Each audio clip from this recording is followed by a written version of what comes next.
네, 여러분 안녕하십니까. 100억 특급입니다. 오늘도 삼성전자 뉴스와 함께 시작해 보도록 하겠습니다. 자, 첫 번째 뉴스입니다.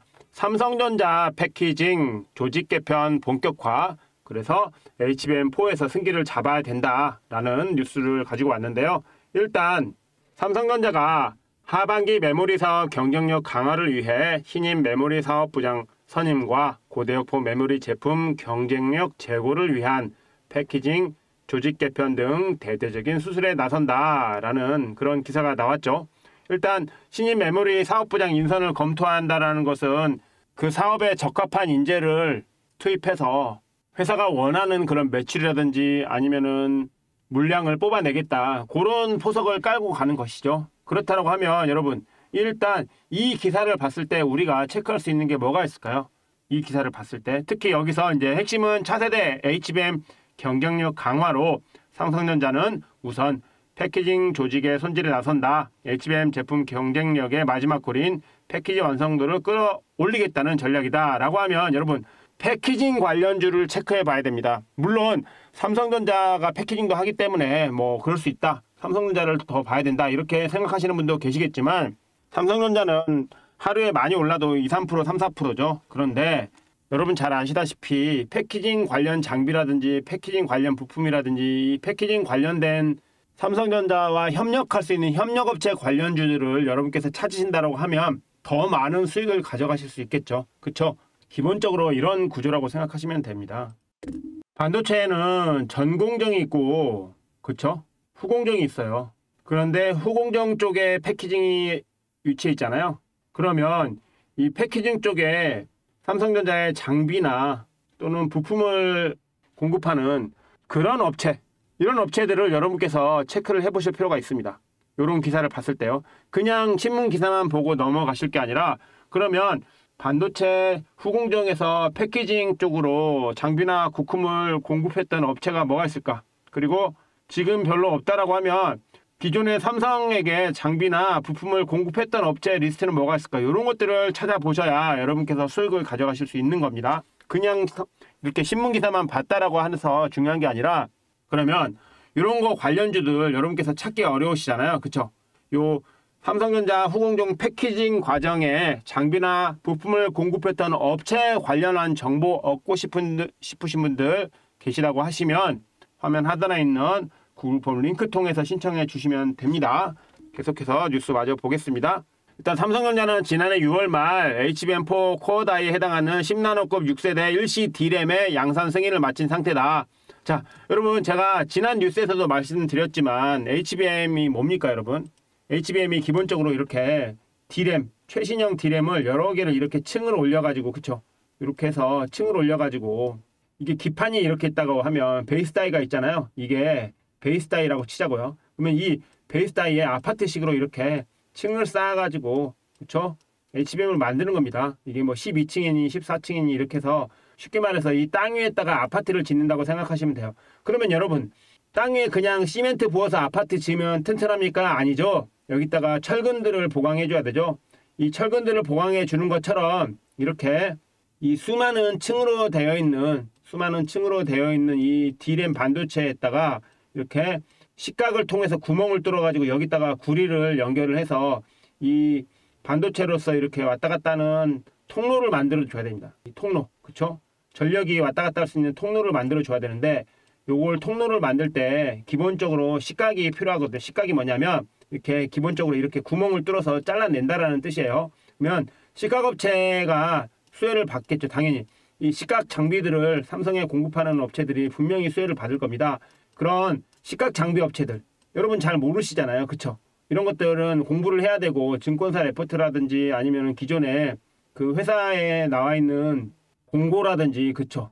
이런 걸 통해서만 알 수 있기 때문에 쉽게 알기가 어려워요. 그렇기 때문에 그런 것들은 여러분께서 어려운 것들은 어렵게 매매하지 마시고 저희한테 화면 하단에 있는 구글 폼 링크 통해서 신청해 주시면 저희가 관련 업체들 리스트도 알려드리고, 그리고 이런 종목들이 뭐가 있고 이런 것들이 어떤 수혜를 받을 수 있는지, 그리고 이런 것들에 대해서 어떤 식으로 매매를 하셔야 되니 그런 것들을 제가 자료로 보내드릴 수 있기 때문에 그래서 말씀드리는 거예요. 그러니까 혹시라도 이런 종목들이나 이런 수혜주들이 궁금하신 분들은 화면 하단에 있는 구글 폼 링크 통해서 신청해 주시면 된다라는 말씀 드리겠고, 아로 말씀드리자면 HBM4 같은 경우에는 이제 6세대 1CD램을 이렇게 넣어가지고 뭐 이게 이제 12단이니 혹은 14단이니 혹은 16단이니 이런 식으로 이렇게 층을 쌓을 거잖아요. 그러면 이 층을 쌓는 데 있어서 이 식각업체를 식각 장비 이걸 뚫어야 되니까 이 디램 그냥 뚫으면은 여러분 오류납니다. 식각을 통해서 정교하게 뚫어가지고 그쵸? 여기서 이렇게 구리선을 박아낼 수 있게 그렇게 할 때 요 식각 할 수 있는 업체들 그런 것들, 아니면 아까 말씀드린 대로 패키징, 이 패키징에 장비나 부품이나 소재 이런 것들을 공급하는 업체들, 이런 것들을 찾으셔야 여러분께서 수익을 낼 수 있다는 점 말씀드리고요. 자, 다음 뉴스 보겠습니다. 자, 삼성전자 브로드컴과 HBM3 12단 공급 추진, ASIC에서 기회를 포착한다 해서 내년까지 10억 기가바이트 초중반대 공급을 협의하고 있다라고 해가지고 이런 뉴스가 나왔어요. 일단 여러분도 잘 아시다시피 최근에 AMD하고 브로드컴은 삼성전자의 HBM3를 공급받기로 한 뉴스는 잘 알고 계시잖아요. 그렇다라고 하면 그쵸? 이제 삼성전자가 올해 엔비디아의 콜 테스트를 통과하면 이제 삼성전자도 날아가겠죠, 주가가. 그렇죠? 이렇게 이런 HBM3에 들어간 이런 D램 이런 것들, 그렇죠? 용량 기준으로 10억 기가바이트대 초중반 수준으로 추산되는 그런 HBM3를 공급할 것으로 내다 보여지고 있다라는 것이죠. 그러면 이 HBM3가 들어가기 위해서 여러분 부품들이 얼마나 많은 부품들이 필요할까요? 기본적으로 여러분 HBM이 아까 말씀드렸다시피 이렇게 층을 쌓는 구조라고 했죠. 이 층에 이 수많은 이렇게 D램들이 이렇게 깔려 들어가게 되죠. 그렇게 해서 이렇게 층을 쌓아서 아파트처럼 이렇게 하는 구조면 이거를 자 여기에 기본적으로 D램들이 당연히 들어갈 거고요. 그렇죠? 그러면 D램의 소재, 웨이퍼라든지 소재 하는 업체 기본적으로 그렇죠?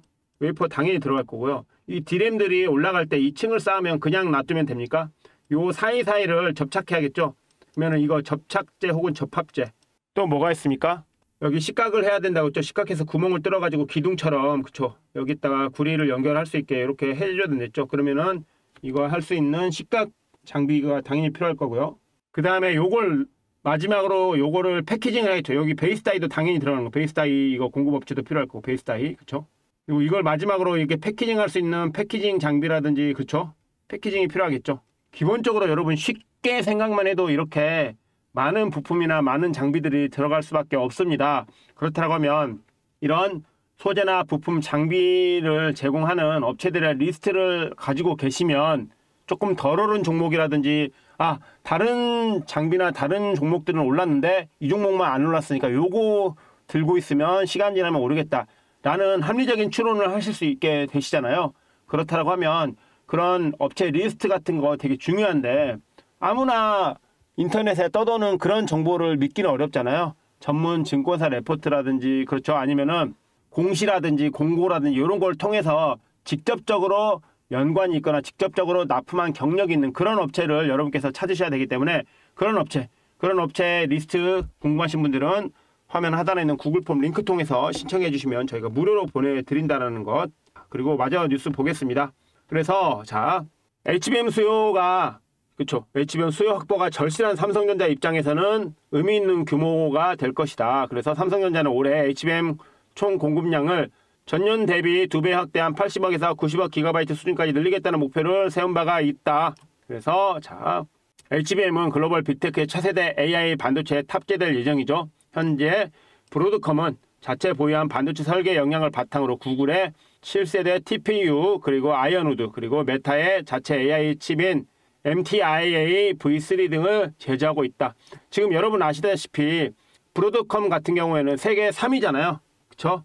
이 HBM을 통해서 칩셋 반도체 설계하는 그런 업체 쪽에 세계 3위에 상당히 기술력을 가지고 있는 회사이기 때문에 그쵸?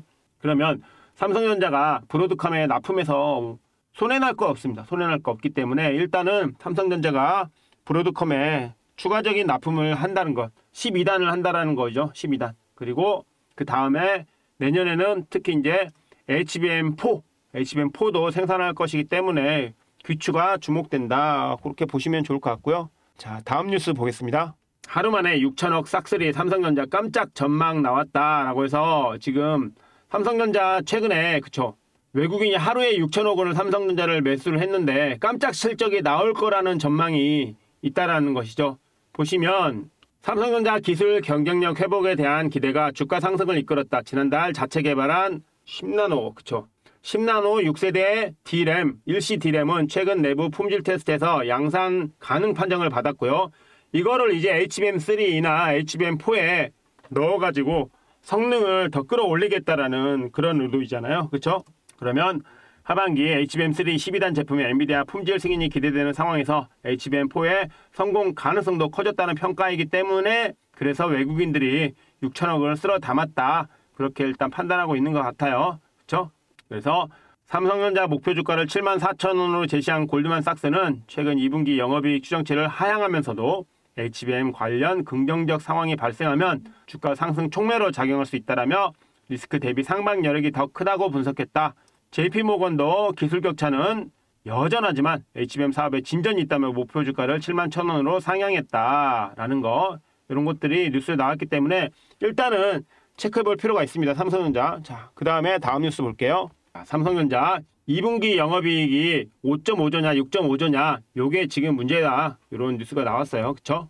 그래서 아까 뭐 골드만삭스라든지 이런 부분이 전망치를 좀 낮게 잡았다. 그쵸? 뭐 그런 것도 있고 우리나라의 FN 가이드 같은 경우에는 삼성전자 2분기 영업이익 컨센서스는 여러분 시장 전망치 여기 시장 전망 평균치 혹은 시장 예상치를 컨센서스라고 하는데 시장 컨센서스가 6조 5,271억 원. 그러면 여기 보시면 골드만삭스는 5조 5천억 원으로 잡았는데 우리나라의 FN 가이드는 6조 5,271억 원으로 잡았기 때문에 그렇죠. 거의 1조 원 좀 넘는 1조 200억 원 좀 넘는 그런 차이가 있잖아요. 그래서 과연 2분기 실적이 5조 5천억 부근에 머무느냐 아니면 6조 5,271억 원 부근에 머무느냐 그 차이가 날 것 같아요. 만약에 2분기 실적이 6조 5,271억 원이라고 하면 삼성전자 주가는 더 위로 올라갈 가능성이 있기 때문에 지금 이건 다 시장 예상치이기 때문에 예상치하고 실제 결과는 당연히 차이가 있을 수 있습니다. 그렇기 때문에 만약에 예상치가 실제 결과보다 안 좋게 나왔다라고 하면 외국인이 최근에 이렇게 6천억씩 삼성전자를 쓸어 담을 수 있을까요? 그게 저는 의문이라는 것이고 그런 것들을 통해서 아마 삼성전자 주가는 좀 더 지켜보시면 더 올라갈 가능성이 높다. 그렇게 생각하시면 좋지 않을까. 개인적으로 그렇게 생각하는데요. 그렇다고 해도 제가 신이 아닌 이상 이런 것들을 다 알 수는 없지만 그래도 돈의 움직임, 외국인의 움직임은 아무래도 삼성전자가 좀 더 매출이 더 나오는 방향을 선택했다라고 보시면 좋지 않을까라는 말씀 드리겠습니다. 자, 제가 최근에 제 채널을 통해서 여러분께 많은 종목들을 올려드리고 있잖아요. 그렇죠? 그런데 최근에 형제엘리트 같은 경우에도 제가 언급드리고 하루 만에 16% 급등 나왔습니다. 하루 만에. 차트 한번 볼까요? 정말 그런지. 형제엘리트 보시면 제가 요날 영상 올려드렸거든요. 그리고 나서 그 다음날 어떻게 됐습니까? 요날 16% 상승 나왔습니다. 요날 16%. 여기 보시면 여기까지 올라갔죠? 16%. 하루 만에 16% 여러분 쉽지 않습니다. 하루 만에 16% 올라갈 종목을 찾아낸다라는 거는 정말 쉽지 않거든요. 그렇죠? 그렇다고 하면 여러분 한번 여러분께서 합리적으로 생각을 해보시기 바랍니다. 혼자 매매하면서 하루 만에 16% 올라가는 종목을 내가 찾을 수 있는지 그래서 그런 종목을 통해서 내가 수익을 낼 수 있는지를 한번 고민을 해보시고 진짜 어렵다. 아니다. 어쩌다. 이러면은 여러분께서 한번 생각을 해보신 다음에 만약에 내가 해보는 것보다는 좀 더 안정적이고 조금 더 가능성이 높다 하시면 화면 하단에 있는 구글 폼 링크 통해서 신청해 주시면 됩니다. 어려운 매매 하실 필요 없다라고 저는 생각을 합니다. 오르기 전에 샀다가 오른 다음에 팔면 돼요. 제가 그동안에 여러분 올려드렸던 종목 중에 급등 나온 종목이 한두 종목이 아니죠. 최근에 보시면 또 최근에 엄청 급등 나왔던 종목이 뭐가 있습니까? 제가 조금 영상 올린 지는 조금 됐지만 한 2주 정도밖에 안 된 그런 종목 중에서도 또 한번 급등이 나온 종목이 있거든요. 이때 여기 JTC 보이십니까? JTC. 한 3주 됐습니다. 3주 전에 JTC라는 종목을 제가 이렇게 영상을 찍어 올려드렸는데 그 종목이 지금 어떻게 됐나 한번 보시면 3주 전이기 때문에 아마 이 정도쯤 됐을 겁니다. 한 이 정도. 이 자리나 이 자리쯤 됐을 겁니다. 그때 제가 영상 찍어 드리고 어떻게 됐습니까, 여러분? 4,500원 잡자고요. 그냥 5,000원 잡죠. 편하게 그냥 5,000원. 제가 5,000원에 영상을 찍어 드렸다고 가정을 해보자고요. 그거보다 더 낫지만 그냥 실질적으로 그렇다라고 한번 가정을 해보자고요. 그러면 지금 7,000원까지는 충분히 갔죠. 7,000원까지는. 그쵸, 여러분? 보이시죠? 7,000원까지는 충분히 갔습니다. 그러면 5,000원짜리가 7,000원 됐어요. 그러면 몇 프로 올랐습니까? 그냥 계산하기 쉽게 그냥 40% 올랐습니다, 여러분. 뭐 3주 만에 40%짜리 여러분 찾아내실 수 있습니까? 3주 만에 40% 오르는 종목 여러분 찾아내실 수 있어요? 한번 고민을 해보시면 좋을 것 같아요. 3주 만에 내가 40% 올라가는 종목을 찾을 수 있다라고 하시면 상관이 없지만, 아니 나는 내가 찾은 종목은 1년 안에 40%도 안 간다라고 하시면 누구와 함께 매매를 하는 것이 좋은지, 누구한테 정보를 받는 것이 좋은지 아마 여러분께서 합리적으로 판단을 내리실 수 있을 거다라고 생각합니다. 자, 오늘 영상 여기까지 하고 마치겠고요. 혹시라도 제가 유튜브에 영상 올리기 전에 관련 자료를 먼저 받아보고 싶다 하시는 분들 계시면 화면 하단에 있는 구글 폼 링크 통해서 신청해 주시면 됩니다. 자, 여기까지 하고 영상 마무리하겠습니다. 저는 다음 영상에서 다시 찾아뵙겠습니다. 시청해 주셔서 감사합니다.